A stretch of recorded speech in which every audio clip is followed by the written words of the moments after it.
Ayun, so magandang buhay, magandang araw mga kabanyo. So, ito, wala tayo magawa.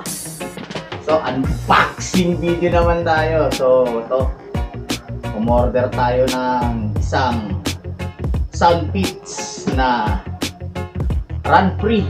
Yan, subukan natin pang exercise natin. So, kasi nawala ko yung isang headset ko.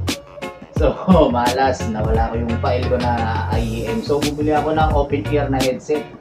Parang, ano din to?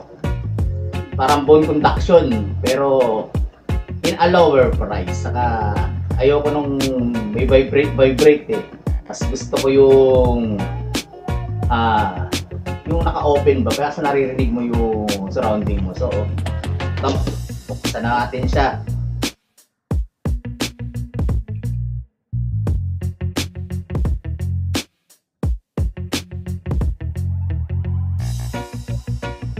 So, ang halaga pala nito ay 2,000 pesos.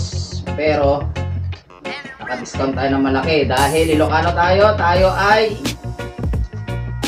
40 pot! Mahilig na sa discount. So, yan. Isa natin. So, siya.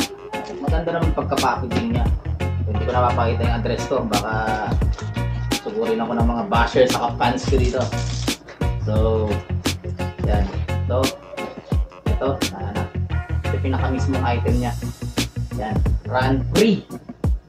So, open ear headphone siya. Yan. Bone conduction. So, magandang review nito eh. Kaya ito ang kinuha ko. So, tara, buksan natin. Buksan natin kung totoo, pinagsasabi sa Shopee. Hindi lang sa Shopee, ito sa ibang forum. Hindi naman kailangan sulit lagi ang ano natin. So, buksan natin siya. Buksan natin to. Ito palang blade ko. Yan. Hanggang sugat ka, patay ka. Bubula bibig mo dito. Puro kalawang. So, buksan natin. Buksan na. So, first unboxing video ko pala. So, pagbukas mo, ito na yung earphone. So, maya na yan. Muna tayo.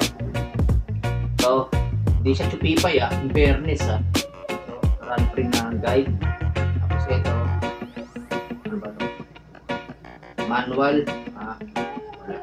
Manual din. So, dalawang manual niya. Tapos, isang yan, USB type A to USB type C. Yan. Tapos, pinaka headset mismo. So, maganda siya. Totoo nga ang chismis. So, yan, pag ano mo, hindi siya tupipay Hindi siya parang China na ano. So, sa halagang 1,199 minus the vouchers, sulit siya Parang yung build quality niya parang sa Shocks ba. So, tanggalin na natin itong plastikan na to, parang yung mga kaibigan natin plastic yan. So, shoutout sa inyo, mga kaibigan plastic.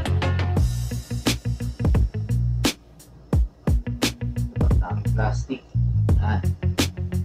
So, meron nga pala tong charger na USB type C. Dito itong kinagusto ko dito Yan yung charger niya, USB type C. So, hindi mo na kailangan na dalhin yung pinaka special charger ng iba. So, panalo Saka magaan. So, suot mo siya. Yan. So, pasensya nyo na itsura ko. At kauwi ko lang. Kaling trabaho. So, yan. Okay naman siya. Yan. Ayos. So, i-pair muna natin sa cellphone. So, tignan natin kung maganda talaga ang tunog niya.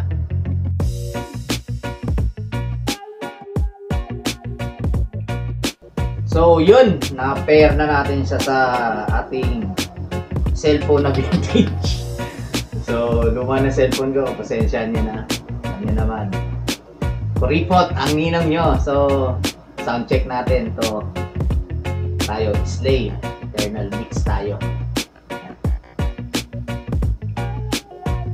in fairness totoong kismis. Maganda yung base nito para sa open ear earphone Nakatry ako nito dati sa Shocks, hindi ganun kaganda ang tunog okay. Maganda, sulit to guys. Recommended Malakas yung base niya. Para kang naka-IEM pero open ear. Panalo. So recommended tong Soundfits na run free. Ayos. Sulit na naman tayo, boy. So, ito nga pala yung specs niya. Yan. So, meron siyang 16.2mm dynamic driver, saka 14 hours playtime. So, sulit na sulit to para sa isang buong araw na pagbabike. Kasi hindi naman tayo 24 hours magbabike Mga 12 hours lang yan. Tapos charge na ulit. So, yun lang kasama sa box niya. Panalo. So, ang Bluetooth version niya is version 5.3. So, pag sinabing ganun, pwede tayo mag-connect ng multiple device dito. So, hindi siya kagaya ng mga lumang Bluetooth na version na isa-isa lang ito. Pwede multiple device dito. Pwede cellphone, sabay yung MP3 mo or napaghalatan edad ko MP3, iPad or something yan. Tapos ang charging time niya is 1.5 hours sabi dito, pero more or less yan, sa malamang hindi totoo. Tapos playtime 14 hours kiniklaim ni Soundfits dito. Tapos ang maximum working distance niya is 10 meters. Battery capacity is 140 mAh. So, nakakabili ba Paano na napagkasya yung 140 mAh dito? Tagapalit na unit. So, panalo.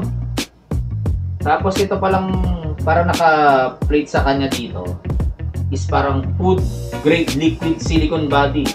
Na napauso ni China to. Food grade na to. Kakainin mo pag gutom ka.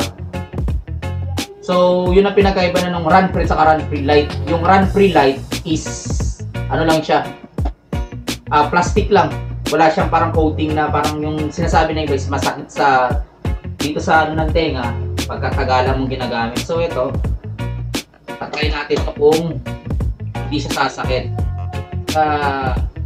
May mga ano sila dito. Yan, mga wired sila. So, try natin. Tapos yun nga pala, napapakita ko sa inyo. So, ito. May bago tayong action camera. Ito maliit. Hindi natin afford pa yung Go 3S. Siguro mag-Ace Pro lang tayo sa ito na lang Hero 4 Session. So para siyang Go 3 din pero mas lumang version. Saka parang nalagay ko to dito sa pocket ko lagi para pag may mga biglaang una na may transition video tayo. At saka maganda dito, waterproof. So, pwede mo pang tubig-tubig to nang hindi ka kinakaba-kabahan.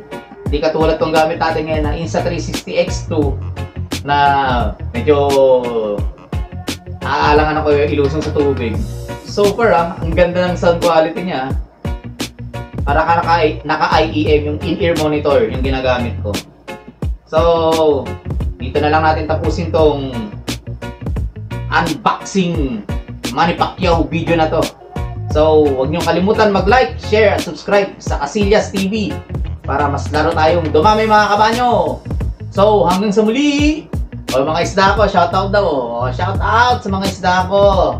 So, yun lang. Bye-bye! Bye-bye!